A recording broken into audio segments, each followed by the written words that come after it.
دانشوروں کی اس محفل میں زیر بحث موضوع بدعنوانی قوم کا زوال ہے۔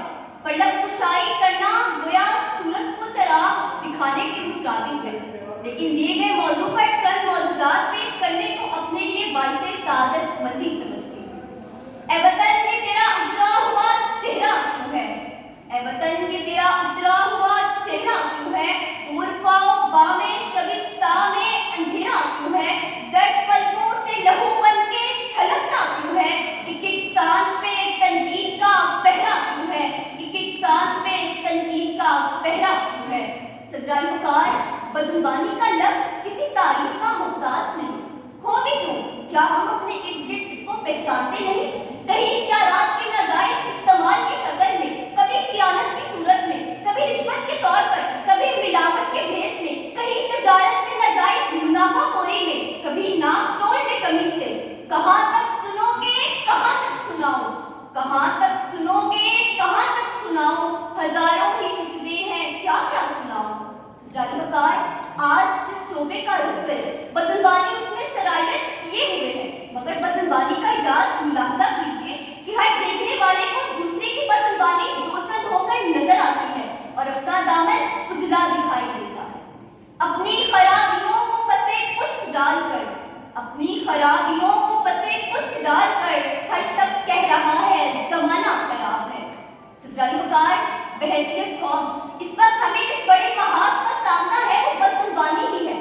یہ ایک ایسا زہر ہے جو اداروں کو گھن کی طرح کھا رہا ہے، اور سب سے تشویشناک بات یہ ہے کہ اس برائی کے عام ہو جانے کی وجہ سے یہ معاشرے کا ایک قابل قبول عنصر بنتی چلی جا رہی ہے۔ وائے ناکامی متائے کاروان جاتا رہا، وائے ناکامی متائے کاروان جاتا رہا، کارواں کے دل سے احساس زیاں جاتا رہا۔ جناب سر، یہی وجہ ہے کہ بدعنوانی کے ناسور نے ہماری سیاسی، سماجی، مذہبی اور معاشرتی زندگی میں بے تحاشا بگاڑ پیدا کر دیا۔ تعلیم، صحت اور روزگار ہر شہری کا بنیادی حق ہے، لیکن یہ تمام حقوق بدعنوانی کے بھیٹ چڑھ رہے ہیں۔ صدرائے وقار، اس بدعنوانی نے معیشت کا پہیہ جام کر دیا، ملک کی جڑوں کو کھوکھلا کر دیا، ادارے تباہ اور ملک بدنام ہو کر رہ گیا، حکمران اور عوام دنیا میں اپنی ساکھ کھو چکے ہیں۔ یہ بدعنوانی ہماری سلامتی اور ملی استحکام کے لیے خطرہ بن چکی ہے۔ کہاں ہے عرض و سما کا مالک کہ چاہتوں کی رگیں کھلے دے؟ ہوس کی سرخی رخ بشر کا حسین غازہ بنی ہوئی ہے۔ ارے کوئی مسیحا ادھر بھی دیکھے، کوئی تو چارہ گری کو اترے، افق کا چہرہ لہو میں تر ہے، زمیں جنازہ بنی ہوئی ہے، زمیں جنازہ بنی ہوئی ہے۔ تو صدر محترم، زیر بحث موضوع ایک موقع ہے سوچ وچار کا، پکار ہے احتساب کی، اور مرحلہ ہے درست راہ اول کے انتخاب کا، ورنہ تمہاری داستان تک بھی نہ ہوگی داستانوں میں۔ صدرائے وقار، یہ بدعنوانی ہماری سلامتی اور ملی استحکام کے لیے خطرہ بن چکی ہے، اور بدعنوانی نظام کے اندر ایک وائرس کی طرح ہے، اور اس کے خاتمے کے لیے ہمیں وہی اجتماعی جذبہ درکار ہے جس کا مظاہرہ ہم بحیثیت قوم جسم کو کورونا وائرس سے بچانے کی اجتماعی مشق سے کر چکے ہیں۔ عالی وقار، آپ کو اور مجھے حکیم الامت علامہ محمد اقبال کی دکھائی ہوئی اس راہ کو اختیار کرنا ہوگا۔